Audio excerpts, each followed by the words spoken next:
Ready, Greg? Let's go, Jay. You're listening to The Success Paradigm with your hosts, Jay Atkins and Greg Gray.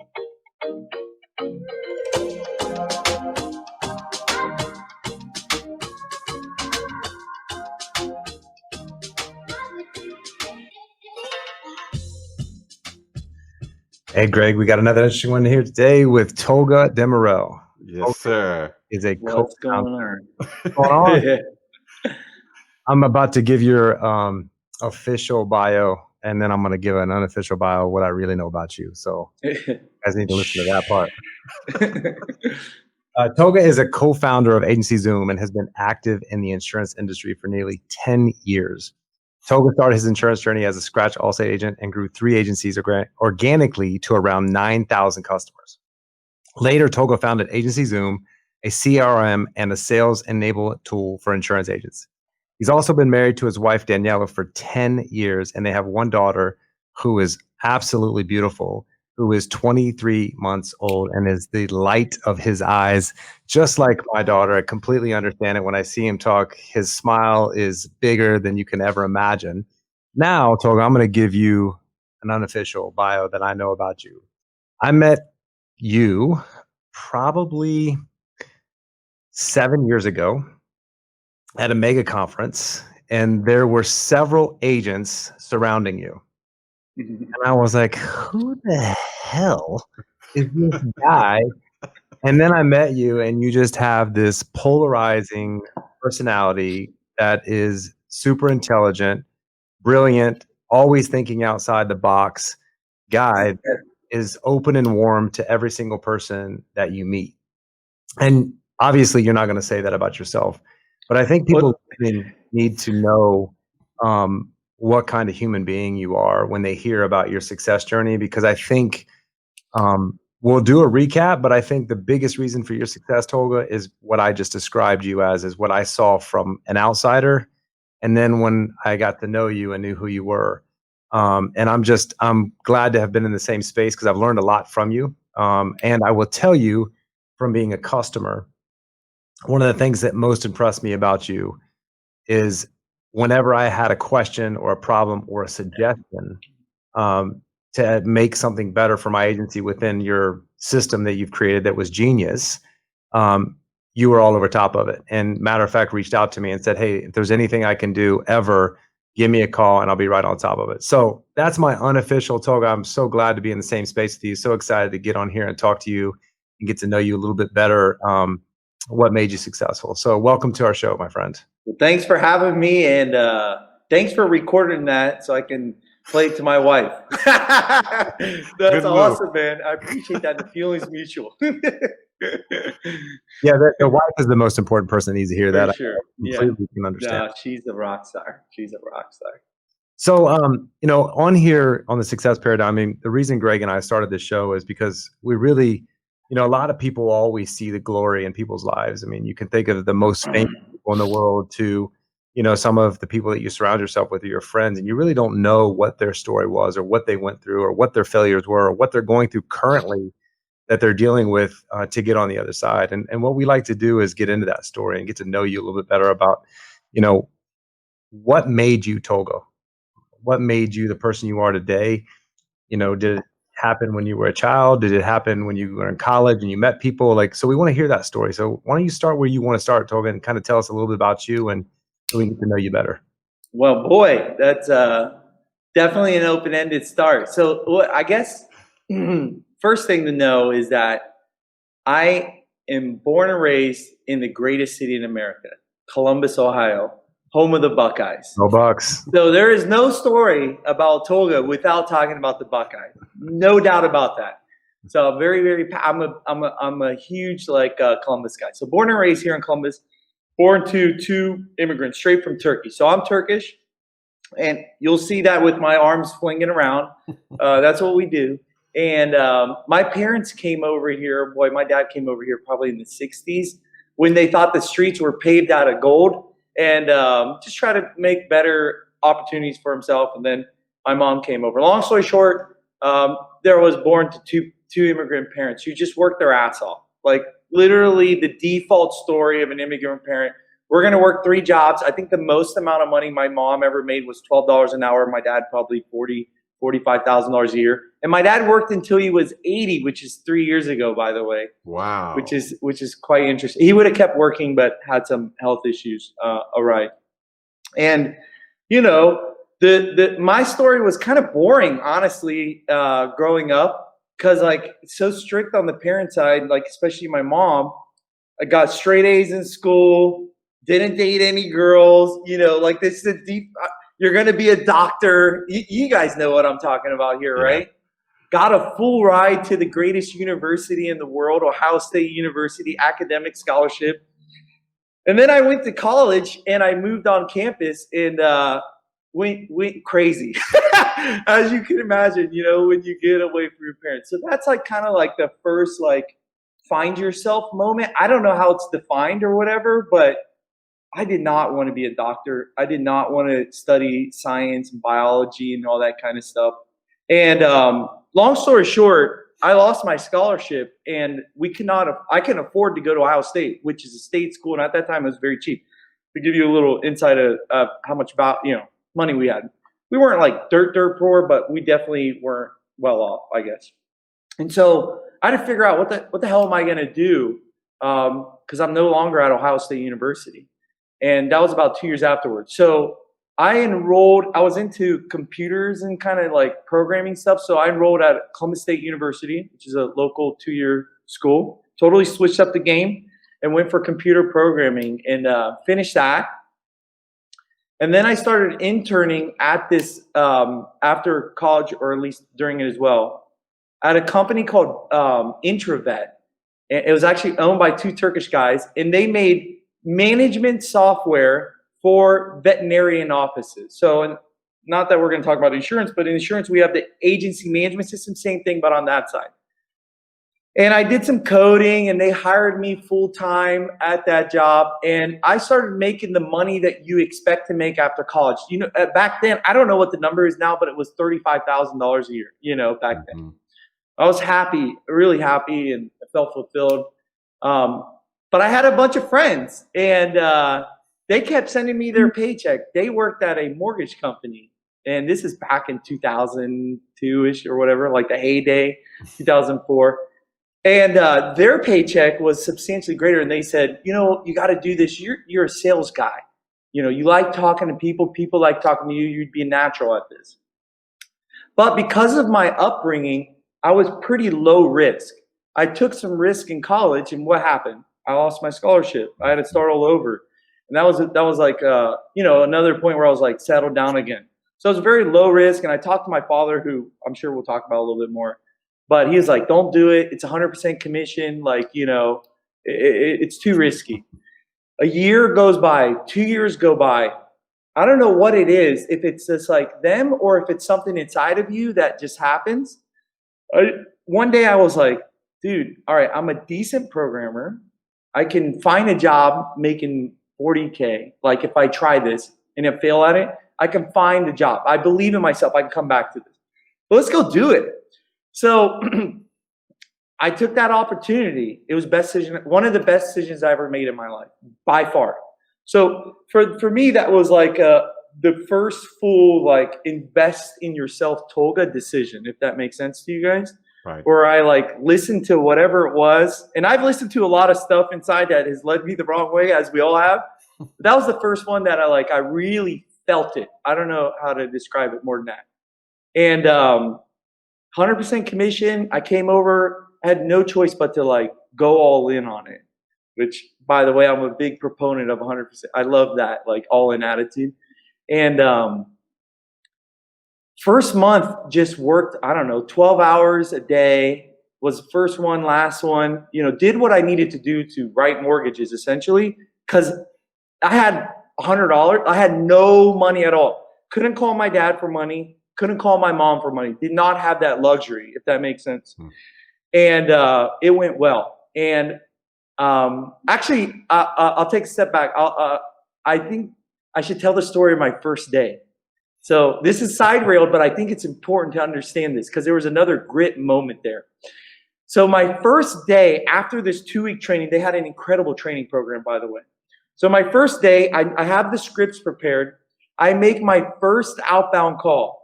And they kind of like give you this impression that people aren't going to pick up the phone the first time you call. Like it's a numbers game. You got to make a ton of phone calls to get a contact. Sure enough, the lady picks up the first time. Okay. So I'm like, oh. And I start reading the like script. I grab it real quick because all of a sudden I forget it. I start reading it. And I don't know what happened. It's just this feeling in your gut where you're like, whew. And I hung up the phone. And I remember sitting there at that desk thinking, holy shit, Tolga, you made a really bad decision, dude. Like you made a career suicide decision. And I was like, God, what am I going to do? I'm just thinking. And I have this weird feeling in my gut. I'm like, wow, man, I'm like really screwed here. And the guy next to me, Randy Siegel, who I still know to this day, he's literally sitting there with his legs up on his desk. And he looks at me and he takes his pen, he goes on my shoulder. He's like, dude, pick it up and call her back. Like it was nothing. Like he had been through that lots and lots before. I had never been through that experience. I said, what are you talking about? He's like, just pick up the phone and call her back. I was like, okay. Called her back. And guess what? For whatever reason, she I don't know if she thought the phone got disconnected or what. She continued the conversation. And I actually sold her. What a change within 20 minutes, an hour conversation or whatever it was, between thinking that you had just made career suicide to experiencing the biggest success you've ever felt in your entire life. Does that make sense to you guys? It does. And so that was a great catalyst for me to learn two things. Number one, that I got more inside of me than I thought I had to get through challenges.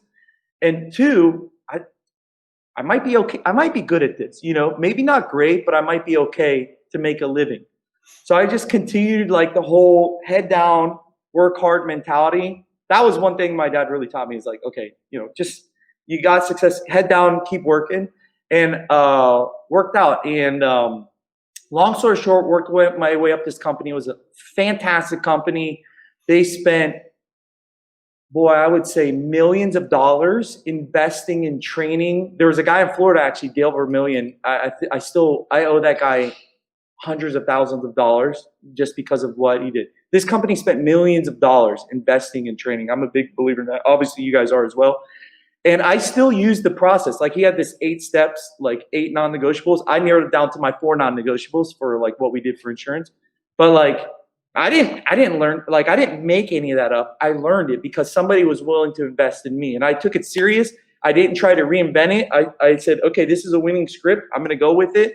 And it paid me back a lot. And as a result, I worked my way up this ladder and I saw hundreds, you can imagine, just hundreds of people around me turn over, lots and lots of people.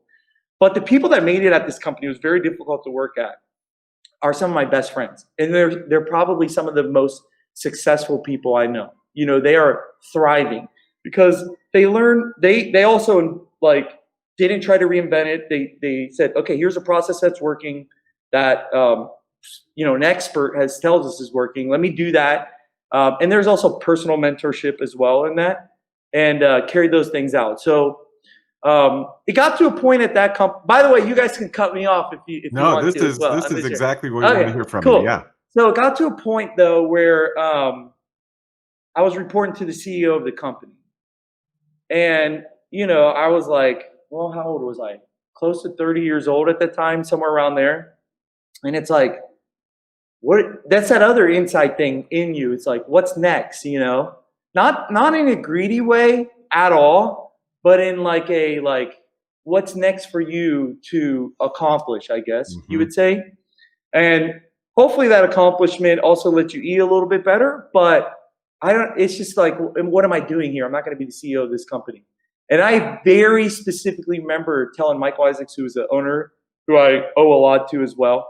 I remember telling him like a year ago, like, dude, because mortgages went through some crazy shit. We did really well during all that because we didn't do as much of that subprime stuff and all that.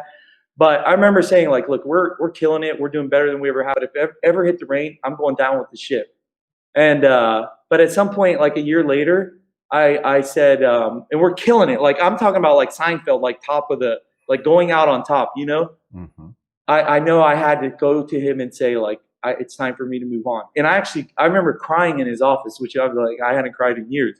It was like, I was that connected to that company, and that like, you know, I had given it everything, and that company had given me everything, if that makes sense. Not just money wise, like it put me in a position to have opportunities for success that I wouldn't have, because they spent, and I'm not joking, millions of dollars investing in their staff, in training. And that's something that I talk about. We can talk about this later, but like for me, when we hire people, it's like, you're not going to be the CEO of our company. You know, we have a career path for you, but I also want you to know that one of your career paths could be not with our company. And if everybody we hire learns tools for success personally or professionally, and they're able to take opportunities outside of our company, yeah, it sucks, you know, always replacing that really good person. But man, if you have to replace a lot of people because they're kicking ass and moving on to bigger and better, life's probably pretty good for you as well. That was so. Anyways, at that time when I was like thinking about leaving or whatever, I had a couple friends who owned Allstate agencies, and they seemed to have a great work-life balance. It was like a lifestyle business, I guess you would say. And they had unlimited potential. So it was still in that earn what you eat thing, which I need so much to operate. But it had a nice work-life balance, and you called the shots, and that was very appealing to me. So I read this book, which I can't remember the damn name now. But if I tell you, it was from the guy that wrote The Secret. And it was about think it, feel it, do it. So I started thinking about the idea of opening up this insurance agency.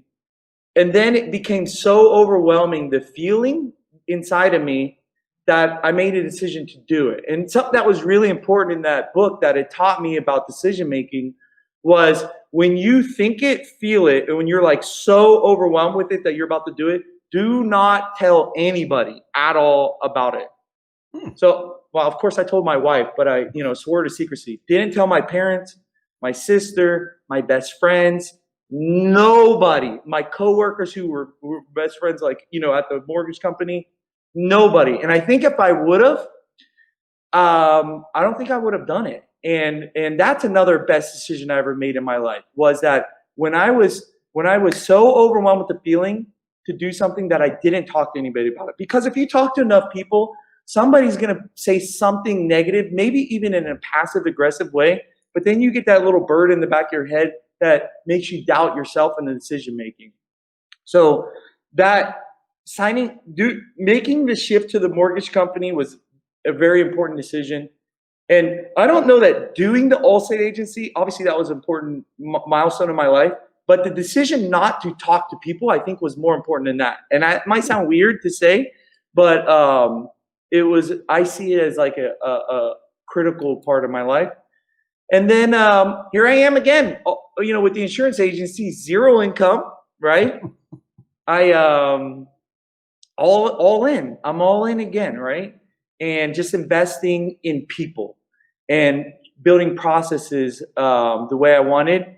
And what a great community. Just not just exclusive to Allstate. The insurance community is just fantastic. People generally want to help people. There are experts like yourself that are just putting out information out there, which is really important. So, you know, I was willing, I was all in, of course. And so I wasn't shy about reaching out to resources. So one thing I like to say is, like, if someone says, what's your strength, Toga? I say, I got a lot of damn weaknesses, but I'm pretty resourceful.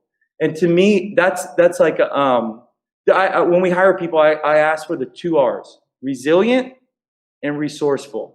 Meaning, like, I don't know all the damn answers, but I'll go find it. You know what I mean? Mm.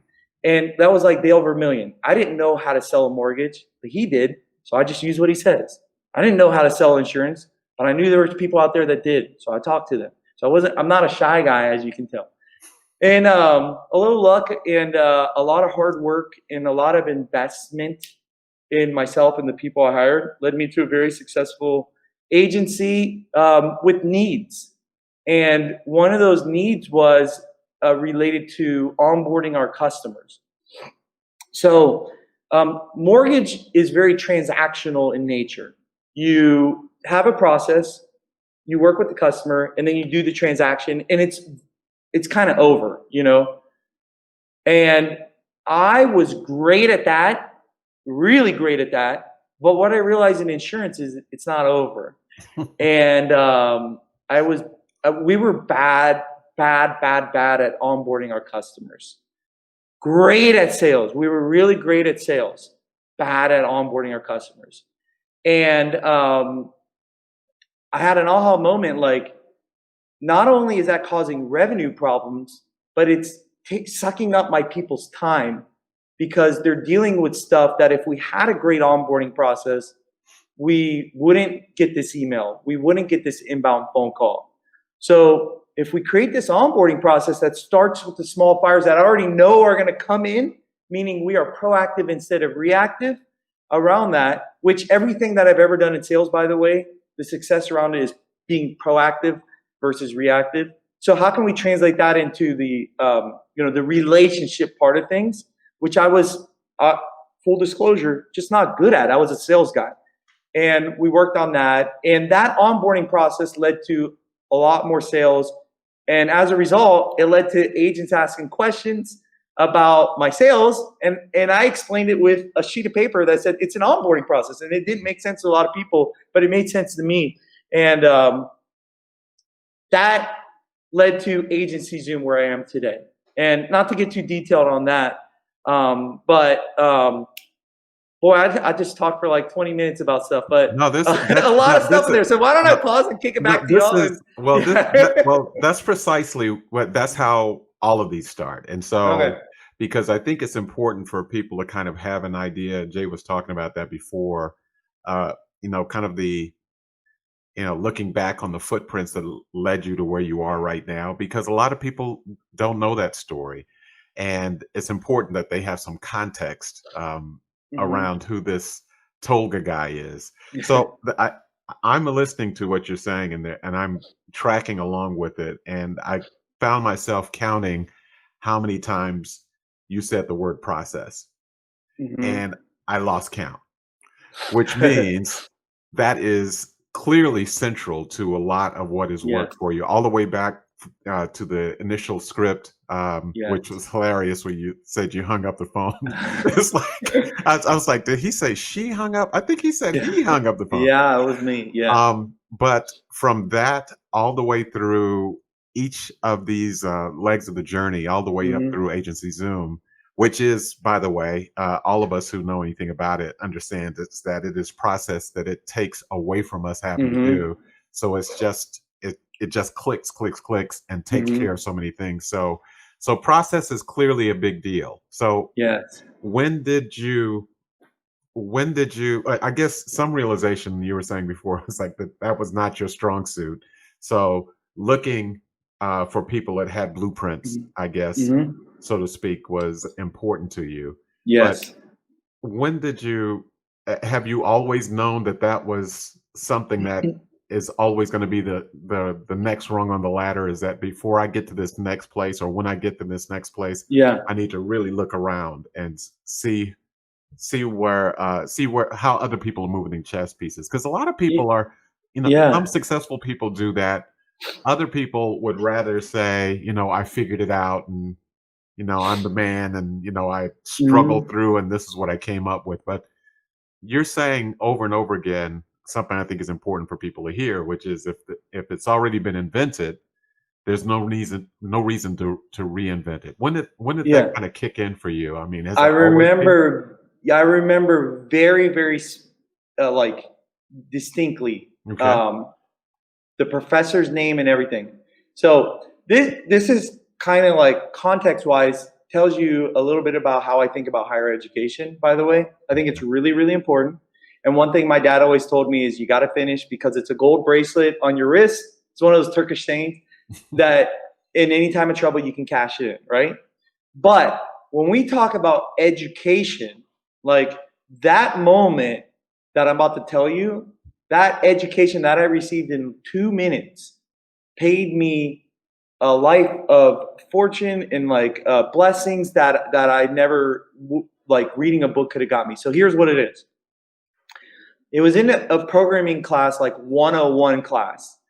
and where they're just talking about like, okay, you know, you're in here, you want to be a programmer, you want to be a great programmer. And the professor says this, let me give you a tidbit on how to be a great programmer once you get a job, because you're going to get a job after this. There's just such a high demand.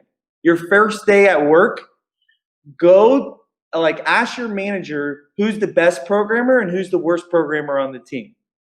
And then wait and let everybody leave. That's going to make you look good, number one, because you're the last one to leave.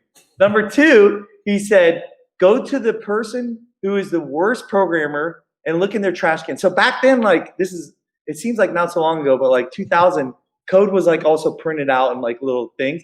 Go in their trash can and get their code out of or like their notes or whatever out of their trash can. Then go to the person who is like the worst and do the exact same thing. Study their code and how they write code and write it just like the best person. For the worst person, study their code and do the exact opposite of what they do. And so that learning moment of like identifying people in your industry, in your company who are doing really well, not being shy to ask them what makes them be really well at their job. And also the other side of the spectrum, you know, interviewing those people who aren't doing well, find out why they think they're doing well or why they don't, and then learning from that. I guess the saying is like, you know, a wise man learns from their own mistakes, but a wiser man learns from someone else's. So that little education moment that I got, which was like, you know, go identify those people really quickly. Who are the topper people and be like them. Obviously, you're going to make your own path, but, you know, generally speaking, yeah, that was great. Mm-hmm. Sounds like a light bulb moment. Totally, for sure. Yeah, most definitely. You're muted, Mr. Atkins. I didn't want to make any noise. I love that analogy of go find who the best and go worst and learn from both. I mean, that's really, I mean, people always want to learn from the best, but learn from the worst is, I think, even more important because you're not going to make those mistakes. So, Toga, when you didn't get your scholarship reinstated, what did that do to you? That had to be a defining moment when you had a full ride academically. I mean, you grew up in Columbus, right? Yeah, it was. I grew up in Columbus. Let me just say this: it was extremely good. Hold on. I just want to say, because growing up in Columbus, one, you're already a hardcore Ohio State maniac. Yes, I grew up in Ohio, so like I didn't go to Ohio State, and we lost Toga. So we're gonna have to wait for Toga to come back on. So Greg, here he is. I don't know why. It just said something went wrong. Sorry. Yeah, you good? You guys got me. I do that to him all the time. Toga. On and on. I just cut out the the old camera. Harry Houdini trick, right? So I know growing up in Ohio, like I'm a hardcore, but then to go to the actual Ohio State, have a full ride scholarship, and then 2 years in, obviously you're 18 years old, and you don't keep your scholarship at the best school in the entire world. How did that impact you? How did that give you drive to, I mean, because obviously, we never know, when something happens, but obviously going to that tech school has created the company that you now own that's super successful, right? And being in the mortgage business has taught you to sell your company. Being, with an insurance company has taught you to sell your company. So all of these things that have happened along the way, when you were in the moment. And the reason I'm asking this question is because a lot of people are going through that moment right now with COVID. People are losing their companies. People are losing their jobs, and they think it's the end of the world. And that had to feel like that for you going to the best school in the world. How did you deal with that? Like what did you give you drive and go to the direction that you're in right now? No, great question. So first I'll say this, overwhelming embarrassment. So let's paint the picture here. Okay. I was on a full ride. I didn't have a lot of money. Okay. But I lived on campus and I had these roommates who I've grown to, like, they're my best friends today, still like, now I lose my scholarship. First of all, you have to tell people like I'm dropping out of college. Super embarrassing. Okay. Secondly, I can't afford to live here anymore. Like my whole entire life was changing. Moving back with my mom. You know, how old was I? 20 years old at that time. Like it is a holy, moment right there. And so the first part is just complete embarrassment. And then the second part is just like, what are you doing? You know, like what's going on here? So a lot of thinking. Now, one thing about me though is you got to understand my dad. Okay, so like my dad's one of the most influential people on my life for sure. And so he worked 3 jobs. He came here. Okay, and he is the proudest American that you will ever find in your life. Like if we go to his house now, he's probably got 4 flags on his car, 1 on every window. You know that. And then like on his house, he's probably wearing a USA. And by the way, he hates Trump. Like it's so weird. Like he just like, but he just loves America. And the reason he loves America is because when I say we didn't have money, dude, I'm talking about dirt roads, like bending steel for 50 cents a month, you know, like making $2 a month income. So he loves America because of the opportunities. So he's always like kind of kept me hyper aware of opportunities. Some people label that as a hustler like type mentality, but that can involve greed and stuff like that. Anyways, it's more of like hyper awareness of opportunities. So like, look, I'm walking this, I'm embarrassed. Things are different, but I'm breathing. I'm walking. You know, I got a Nokia cell phone. Or maybe it was a Motorola flip phone. I don't know what it was. I have a Honda Civic. You know, it ain't the end of the world, right? And there are going to be opportunities for me. And so it's just like constantly understanding, like, man, the worst of your worst is better than like 99% of the world out there. So opportunities are going to present themselves to you all the time. I don't know what, like, maybe I read some, I actually don't know what compelled me like to go for computer programming at Columbus State. I don't know what that opportunity was or what that moment like was, but I'm sure there was something. And it's just like, do this, you know, it's just like, you gotta be aware. Opportunities are abundant. We live in an abundant society here in America. Whether you're in Columbus, whether you're in West Virginia, or whether you're in Miami, we live in abundance. We are all blessed. Some people more than others. There's no doubt about it. But generally speaking, like we got a good thing going on here, man. If you're healthy in that, and so I just that realization that like it's pretty shitty, but like 20 years old, man. Like we can get through this. We got opportunities. You know, and I know Greg's got a question I can see, but the thing is, you know, a lot of times when you interview people, you hear stuff come out of them and you're like, I wonder if they really truly believe that. But like I've seen it in you, Toga, a couple of times in conversations that we've had. You definitely live in that space, and you know, shit bounces off you, dude. Like if something happens, you just have this attitude of, dude, there's millions of opportunities. Like, you know, I learned so much from that. So like, I just want the listeners to know, like, you know, this is not just rhetoric that you're just putting out there, that this is space you actually live in. Every single, we all have failure, man. There's always something that's going to happen, not exactly the way that we want it. And most of the time it is. I mean, the people that are successful are the ones that say, okay, that's cool. Well, let me look for an opportunity over here, here, here, and here. And that, you know, that's what you did with AgencyZoom. Yeah. Right? There was a massive opportunity, you know, to track our sales, to onboard our customers, and there was nothing out there anywhere that existed. And you took advantage of that and said, hey, well, we can do this better, and I can automate this for everybody. So I just want people to know what they hear you talking about is actually who you really are and what you really believe.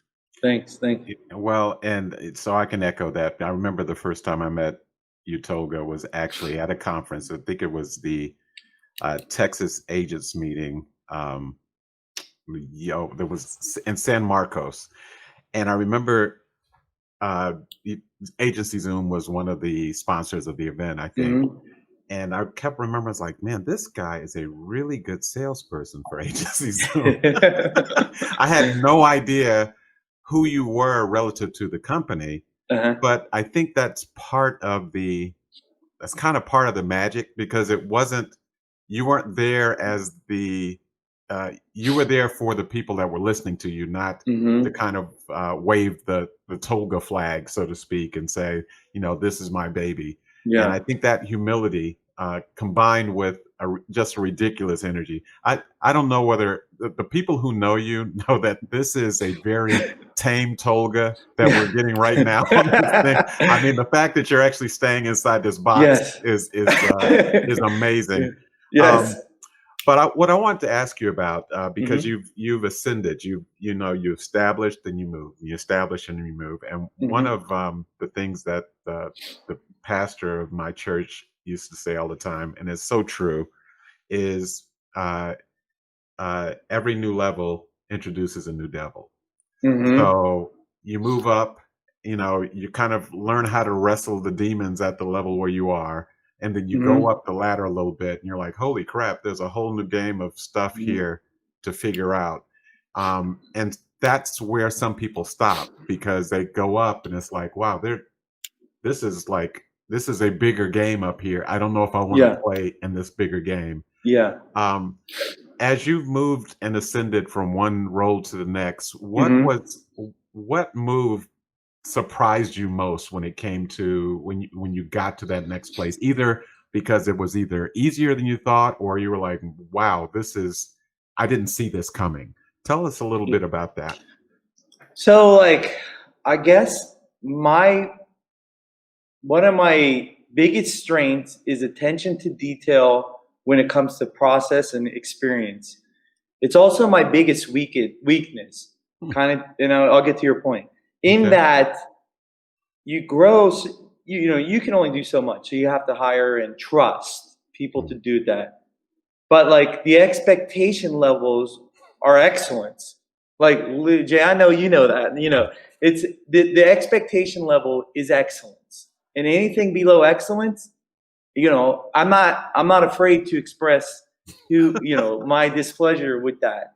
And there's been a lot of talk about this. Obviously, everyone's very familiar with it, but I'm recently got introduced to, really dived into EOS. Are you guys familiar? I'm sure. So Traction, the book, and 10 meetings every week. I'm working, that is something that I'm working on. I just redefined my core values. I'm really working on letting go of the vine, because I know that it's the most important thing I can do for a company. And it's very difficult. Do me a favor, Toga, because you're talking EOS. So when you say let go of the vine, what do you mean by that? Everybody's got their thing that they're hanging on to in their company that they won't let go of. So, for example, if you think they're better than anybody else. Pardon? Yeah, exactly. Yeah. What I'm guilty of is I'll just say this. I think I'm the best at creating a process for customer experience. I'm not the freaking best, though. I know I'm not, but I think I am. It's my ego. It's my ego getting in the way. And you got to let go of the vine. You got to let people fail. You gotta let I'll be brutally honest. It is something that I'm actively working on with effort. If that makes sense. It's not something it's something that I realize I need to put effort into. So I'm all in on it, just like I am on everything else. But I'm going to make mistakes and get in lanes that I need to stay out of. But if we're going to be big boys, we got to be big boys. That's what I need. For me, when you say what is holding me from my next level, it's that. It really is that. And I always thought of myself as a great delegator, for sure, but what I realized what I was doing was I was creating the process and managing the process, which is awesome. I think everybody should do that. But now I need to delegate the creation of the processes. You get what I'm saying? Yeah. And that is very challenging for me, but it's something I'm working on, for sure. That's I think a lot of people will relate to that, because even people that are known to consider themselves to be great delegators, they delegate either the stuff they don't want to do. So it's really more like you're clearing the decks for guilty. Me. You're right. Or or I'm delegating only the stuff I trust someone else to do, but I'm not going to let go of the vine of the things. And it's interesting. So I'm engaged in 3 different enterprises now. Agency Sales Academy, obviously with Jay. Then there's the speaking business that you and I first crossed path on, where it was I'm the lone wolf, and now I have this insurance agency, and I have I've just onboarded a new office manager who's like 17 years of experience.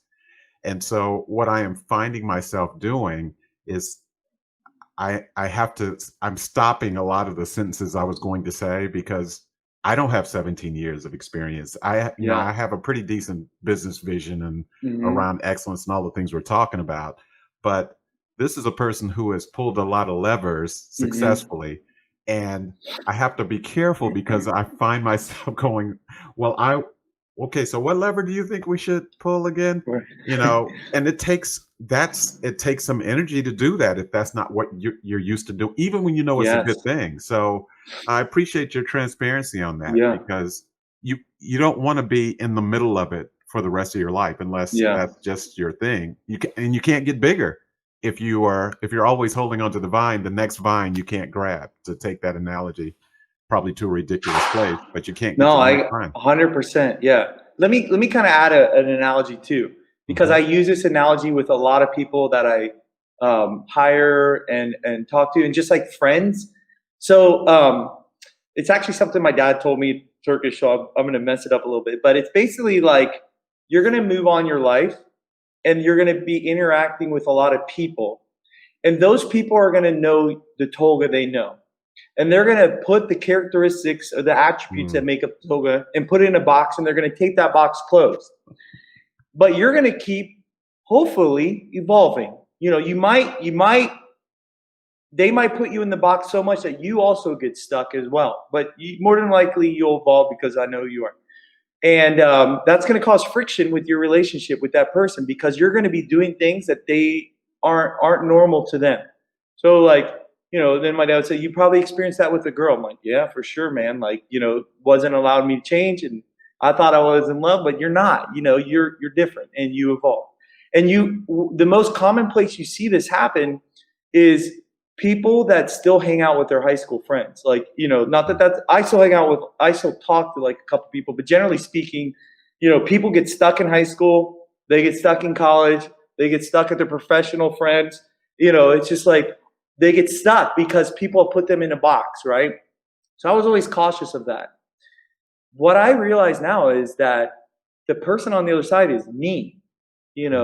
I had put myself in a box of what I am, and through the EOS system, I realized your core values are not set in stone. What you are changes. And that is like, I never really thought about like reevaluating your core value. You get that asked question, what are your core values? But when you really, like, maybe, I don't know, every year, 2 years or whatever, when you really evaluate those, your core values do change. You get what I'm saying? And so that was a really aha moment for me to realize, like, dude, you put yourself in a box. You know what I mean? And that's the hardest box to get out of. Yeah. And the problem is like, I've evolved, but like, I gotta stop constraining myself, if that makes sense. It makes lots of sense. That was kind of cool. Yeah. So speaking of evolution, Olga,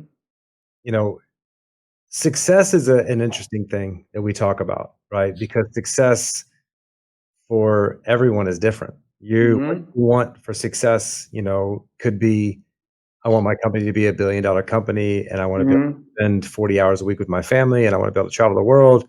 Me, it's, I want to have a $100 billion company, and I want, whatever it is, right? But no one can be judged for the success that they want in their life. And I think that level, that evolution changes every single year, because when you get to a certain level, you're like, you know what? I could do more, or I could create more. So right now, this year, in this moment, or the end of 2020, 2021, what does success look like for you when you wake up in the morning? Like, if you say, if this happens, then I'll feel like I'm successful. And again, I think people don't need to put themselves in a box Yeah. and say this Yeah. it's going to ever change. I hope it ever changes for people because that is evolution. That is excellent. Yeah. So what is it for you, Toga? Yeah, thanks for putting that context because it's definitely going to change. But that answer is super duper easy today. Work-life balance, 100%. 3 years ago, I was very, very money motivated. I am not. Like, don't get me wrong. I know that it's extremely important, but work-life balance is way, way more important to me right now today. That might change. I'm not putting myself in that box and taping it up. But if I can't have work-life balance and I can't have happiness, like there's no value to me. Okay, so Toga, I'm gonna get you to go deeper for me because I hear that a lot. Wait, say that again. I'm gonna get you to go deeper into that subject. Okay, yeah, sure. Work-life balance. You hear that a lot from a lot of people. Yes. What does work-life balance look like for Toga? Yeah. All right. So I'm going to share a couple things.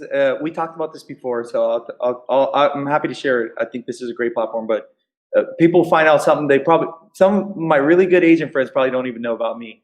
I have a daughter that's 23 months old and she has cerebral palsy. And I bet you 99% of people that don't know me or that know me don't know that. You get what I'm saying? And it's because it's because I don't look at that as like a bad thing. I'm blessed.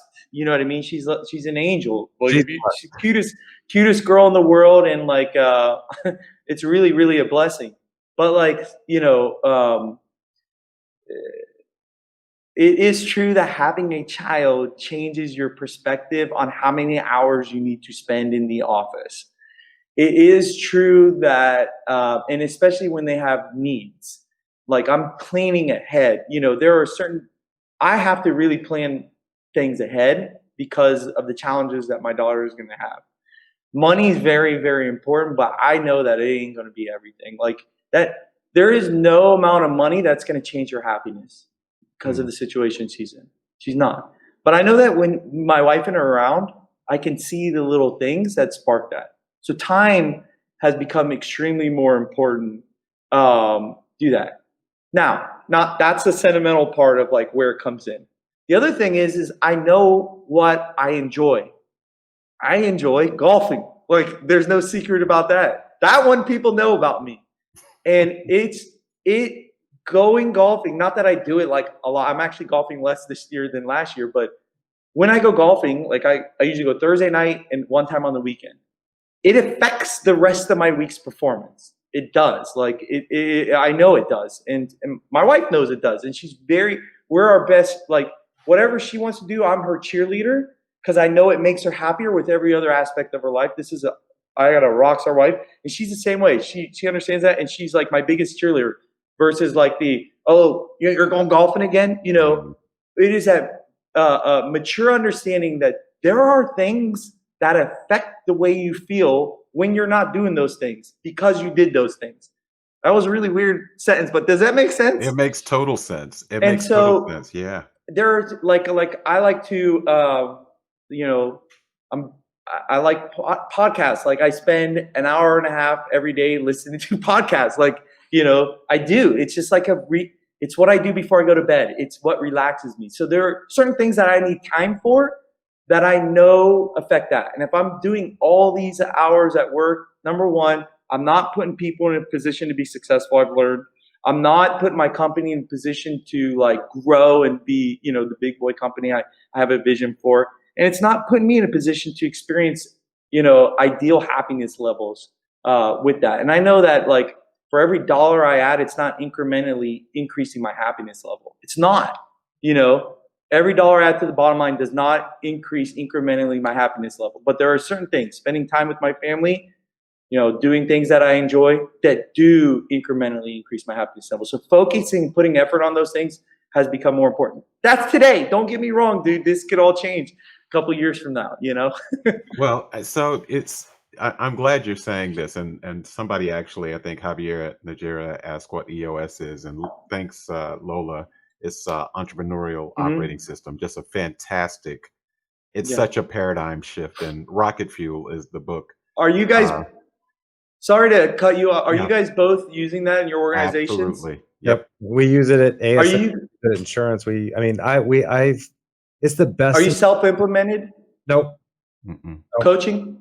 But we had coaching. Yeah. Awesome. I got about 50 grand invested in it. Yeah. It's like 60 a year around. Yeah. It's the best investment I've ever made. I mean, the 50 made me millions. Yeah, I agree. Yeah. Because, I mean, it gets you focused on the right things, and actually everything that you're talking about. I mean, EOS allows you to play golf. EOS allows you to spend time with your daughter. EOS allows you to be able to let go of that vine because you think differently about the business, and the right people in the right places on the bus in your operation, and you can grow it to what you want to without you having to feel like I got to do everything myself. So Yeah. Anybody listening to this, if you have not checked out EOS, send Lola a message, and I'll set you up with a contact. But EOS is definitely a life-changing thing. All of our core values and all of our operations. I mean, it's what we live by. It's what we die by. It's what we interview by. So it's definitely, and I'm glad you brought it up because it's definitely one of those things that every, and the question you asked was self-implementation is the worst way to do it. You should hire someone that's a pro like you guys have done, like we've done, to implement it with you, because they take you on a journey so that you can understand exactly what you should be doing in your business. Well, that's one thing about that, Jay. Yeah. Go ahead, Toga. I was just gonna say the keyword there you use is journey. So I don't think anybody should think like you're gonna read this book and do something or have a meeting and it's gonna change. That's what's cool about it, is they say like it's gonna take a journey to get there, you know, and it's a never-ending journey. But like even don't expect any like instant things. Well, and it's funny because I know something about when Jay started. That's who introduced the idea of EOS, and I got a chance to see what he was doing with it. And for people like Jay and people potentially like you, and I know like me, Toga, it's hard because you're giving someone that they have space inside your operation, which when you like to have both hands on the steering wheel, you don't like to let go of the steering wheel, and they make you sit in the back seat of the car. And and initially you keep wanting to reach over the back seat and grab the wheel and say, that's not how I normally do this. But that coaching basically, and if you have the right coach, it's even more amazing. In fact, Jay's initial coach was one of our first podcasts. Cool. They basically say, no, that's not how this works. So sit down for a second, Tolga, stop talking, and let me tell you where. And that is you talking about a journey, because until somebody does that, just looping back to what you were saying earlier about the balance, until someone does that, you don't realize that you are on this hamster wheel so much that you haven't figured out what the balance is. I mean, sometimes at best, you're missing something, but you're not sure. You haven't even had enough time to figure out what something actually looks like. And a lot of people who are successful get somewhere and they're like, okay, this is cool, but this is not exactly what I thought it was going to be. And that's a weird feeling when even when you're all in, you're successful on some metrics, but the metrics that become most important, you're very aware that there are pieces to the puzzle that are missing. So one of the things that you just said, when you said it a couple of times, even before we got on here, I love the way you described your wife as a rock star. Yeah. And from the surround yourself with the right people school of thought, how important is that to have people in your circle that understand what Tolga's trying to do and where he's trying to go and how he's going to get there? Oh man, it's so critical. Like to have support, positive support, is like really obviously. I think everybody understands that that's really, really important. My wife, in particular, like our relationship is interesting to some people, I guess, but it's a very independent yet dependent relationship. Meaning, we just celebrated our 10-year anniversary. We've been together almost 15 years. Like with these hands, I could tell you the number of times we've argued. if like fought, with these hands in those years, these fingers, I'm sorry. We just don't. And the reason why is because like we're in this together. Like that is the decision that we made. We understand what is upsetting each other. We were this might be too businessy, but we were very clear about non-negotiables up front. Like for me, one of our non-negotiables is like, if we're in different rooms, don't talk to each other, because it forces you to yell because you want the other person to hear you. Then you get used to yelling at each other. So that's like a non-negotiable in our relationship, because we don't, like, I cuss a lot, but another non-negotiable is we don't even jokingly cuss at each other. Like we don't, because then you get used to it. And like, if you're in this together, you don't. Okay. The other thing is like, when you have somebody that is in your life that is not looking at things as a zero-sum game, meaning when you do something and you win, I lose. Okay. Right. And when you do something and you win, the other person loses. I'll give you a perfect example. I use the golf analogy a lot. Like there are a lot of, like, that's important, not like the end of the world important, but I like to go golf and like some people's wives look at that as like, you're golfing, I'm losing, I'm here with the kids. That's not how it is. What do you enjoy? Let me understand what that is. And that starts with great communication, of course. And I promise you, I'm your biggest cheerleader. When you want to do that thing that you enjoy, I'm your biggest cheerleader. I got your back. Like cliche, I'm your ride or die. Like you go, I got the kids. Don't text me. Don't worry about it. It's done. It's over. Like I got you. And like, that's kind of the best thing you want with your business, right? Mm-hmm. Don't you want your people to like know that if you're a leader, like when they text you or call you and say, hey, I need it, dude, I got you. Like that is it. And the same thing, you ask that of your people as well. Like having this cheerleader mentality and surrounding yourself with cheerleaders, I guess is the word I'm using. It's kind of corny, but is really, really important, I think. Well, no doubt. And I'll tell you this, I guess the evidence of what you're saying and how real it is, because this agency for me is first time I've had employees the way I have employees now. Somewhat for ASA too, but the agency is a little different. And what you realize pretty quickly is that everyone's not used to having a leader that's a cheerleader for them. A lot of leaders are used to people cheerleading them, but a lot of employees have not been in an environment where, someone really does pour into them. And I know you've experienced this. I know Jay has experienced it. I've experienced it too.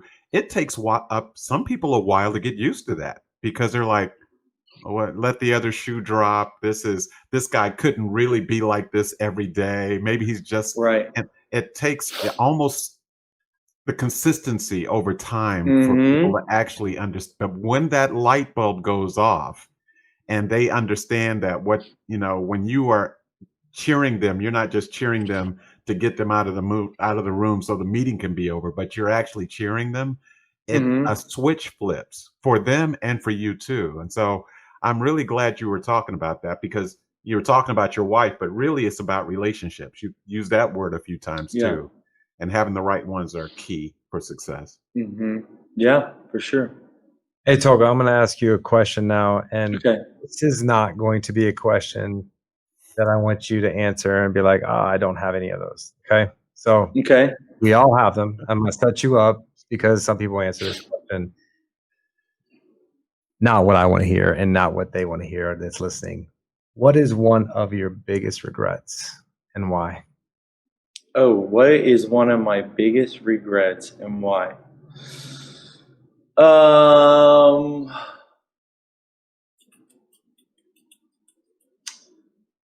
boy, I got a lot of regrets. Your biggest one. Yes. My biggest one is, man, one thing that I live with guilt on that I'm working on is my relationship. My mother passed away. My biggest regret is how I treated my mother. The reason I say that is because it is an undeniable guilt that I live with. And if you've ever meditated or like, try to get clearer on things, your ego like prohibits that, and freeing your ego. And that is by far the biggest guilt I live with, for sure. And there's a lot that goes into that. But I was a really, really good kid, for sure. There's no doubt about it, as you know. But like, you don't know what you don't know when you're not a kid. Like my mom, when I say she worked 2 jobs, she didn't have a car. She walked 3 miles in the snow to go to a job making $7 an hour. When you're a kid, you take shit like that for granted. For whatever reason, that type of stuff weighs not that it weighs heavily on me, but when I think about like when I'm not a heavy meditator, I'm trying to get more into it. I like Sam Harris and some people that I listen to, but like these are the things that I think I need to get clarity on within myself. So I'm gonna. Did I get too deep there? I don't know. No. I have a second part to that. So how do you think that regrets made you better? Because a lot of people, I live with regrets. Yeah. But I also live in a place in my life where I'm always trying to overcome those regrets and make sure I get better. Because if, we have regrets because I mean, listen, we're all so imperfect and we all make bad decisions and poor decisions in the way that we treat people. So to live in that space of regret is always a poor thing if you always live there, right? But if you live in this place of where I can overcome this, and about meditation, you should call me because I started years ago on TM. It's the best I've ever done in my life. But anyways, that's made you a better person, even though you live and you wish you would have done different. We all wish we would have done a lot of things different. Like I wish I was a better father to my son when I was 19 years old, right? But now, I'm the best father on the planet, I believe, because of that experience, right? So, how do you think it's made you better now, Toga? I guess like, the older you get more wise, and you learn from some of the things that you regret, and you say, well, I don't want that to happen anymore. So you treat people differently. So maybe I could say it's made me better at relationships. Not like, dude, it wasn't like awful or anything, but there are definitely key events and like things that like, where just arguing with my mom, and just like, now that I look back, it was just disrespectful. Like, and probably disrespect in our culture is different than disrespect in many, but like, you just don't do that to your mother, No, I got like, I'm not. She was probably for some people to. She was your. Some people to look. I mean, some people probably be like, "Oh, dude, this is a nothing mountain that you're talking about." But like in our culture, it's like, dude, like this woman sacrificed a lot. But my dad did as well, of course. But like significant, literally anything for her children, and so I guess I would say that it made me better at relationships. Well, it's you were talking about when you get older, we get wiser, but they get wiser when we get older too. Yeah.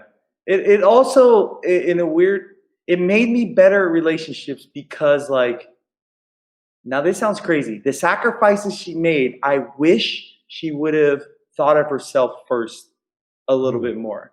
Does that make sense? Like I would have liked to have seen her have a more fulfilled life instead of making all these sacrifices for me. So like, I think that also is important to say. Toga, I'm gonna connect some dots for you real quick. Yeah, that's what I do. You treat your wife. You know how you don't yell at your wife. You know how you argue. Yes. Your mom made you a better husband and a better father, right? Awesome, man. It was a vehicle for that.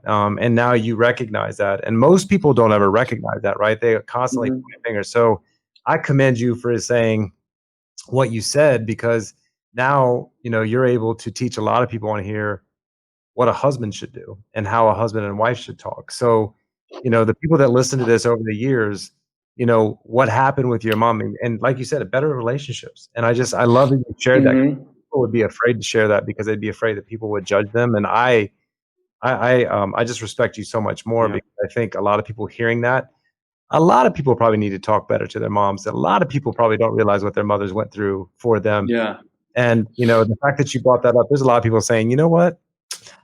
Before something happens, I'm going to get a better relationship with my mom and apologize for those times. Yeah. Thank you for sharing that. You know what else, though, Toga, I get in addition to that is that last part when you were saying that you wish she had put herself first instead of putting everybody else first.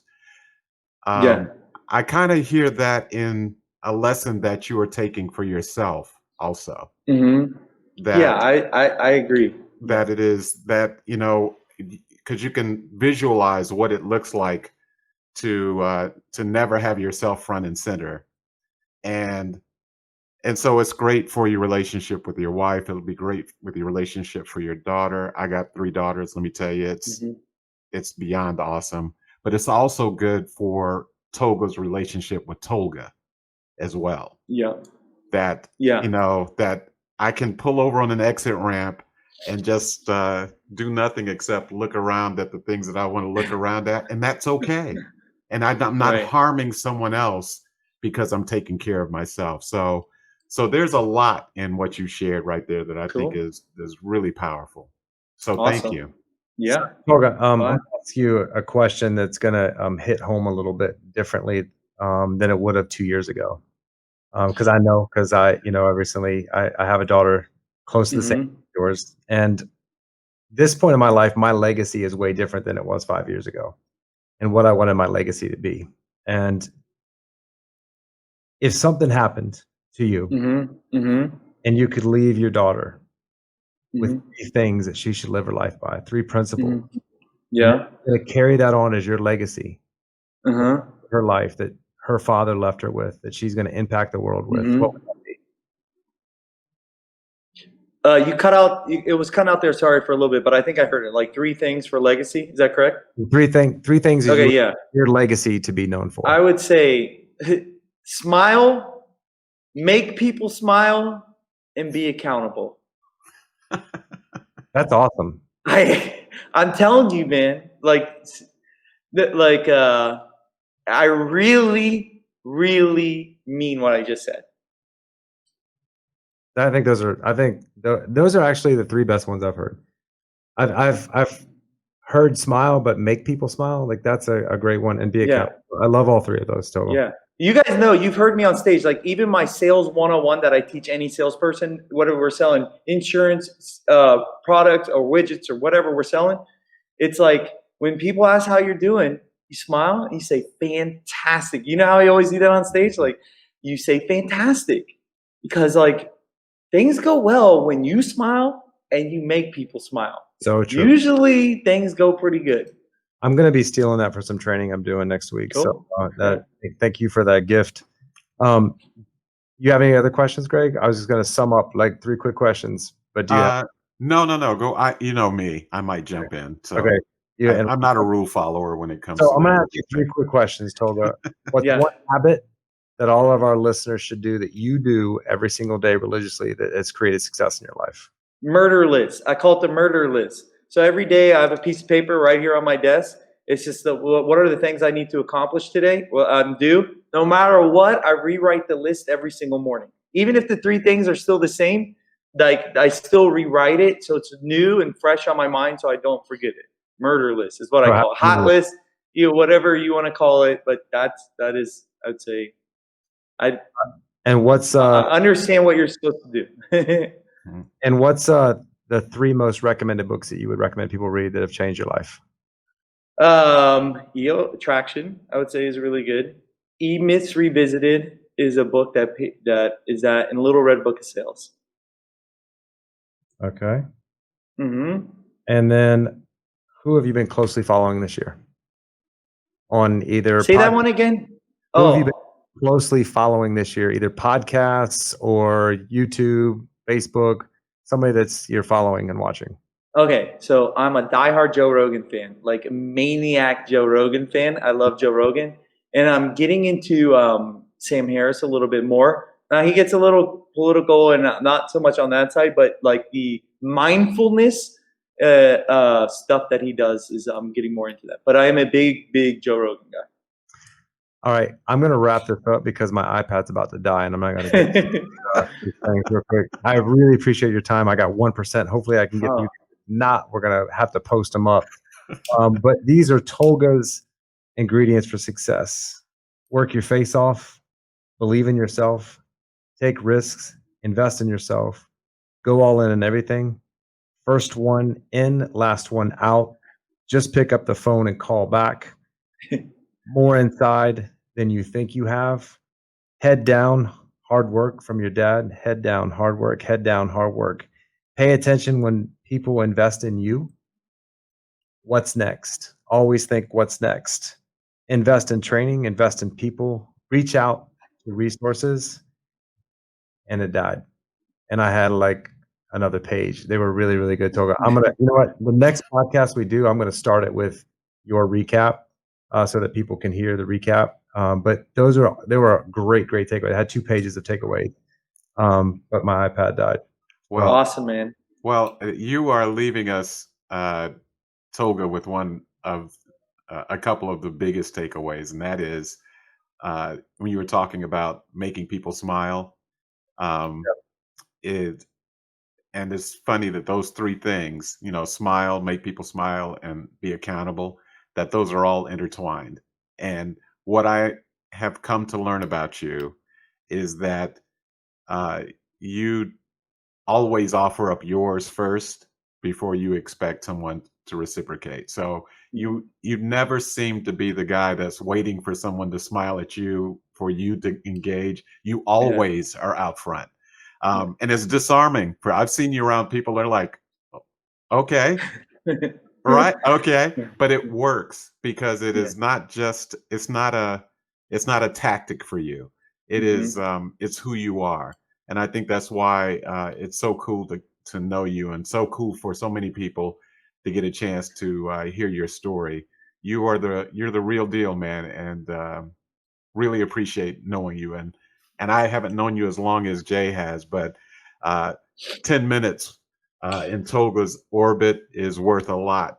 It's worth a lot. So thank you, man, for being who you are. Thank you, guys. I feel blessed to be on here. You guys are the real deal for sure. And you guys know I mean that with everything I say. It means a lot for me to be on here and share my story. I've never done anything like this before. So it's a unique experience for me. And thanks for going through this journey with me, man. It means a lot. Yeah, I loved hearing your journey, Toga. Yeah. And I've got one word that sums you up, and I think the biggest reason you're successful. And that's because you are one enthusiastic mope. that is the kicker. That energy drew me to you. When I first met you, I was like, I got to meet this guy. And I'm going to be honest, this is going to sound kind of weird, but I was a little jealous that I didn't know you already when I saw all these people interacting around you. I remember being at that mega meeting. We were in Vegas. It was at a pool thing. We had EverQuote in the room. You were sitting in the room with like Corey Henson, all these people knew you. And I was like, how the hell do I not know this guy? And then I finally got to know you. And your enthusiasm is what is really amazing. And, the smile thing is enthusiasm. It's infectious too. It's really infectious. Always have it. And so thanks for saying yes, man, and getting on here and letting me get to know you a little bit better. And you know what? The biggest thank you is for your transparency, because you didn't have to share that you lost your scholarship. You didn't have to share anything about your mom. And we love when people get on here and they're the real deal, and you are the real deal, Toga. So thank you so much for your time and effort and energy and everything you put into this for us. And really thank you for our listeners so that they could hear, what success looks like and what they can have in their life too. So thank you, Toga. Thank you. Can do you guys mind if I just share 2 last words that I think are really important for everybody? Absolutely. Your podcast. Okay, cool. Go Buckeyes! There you go. All right, good stuff. Thanks, Tolga.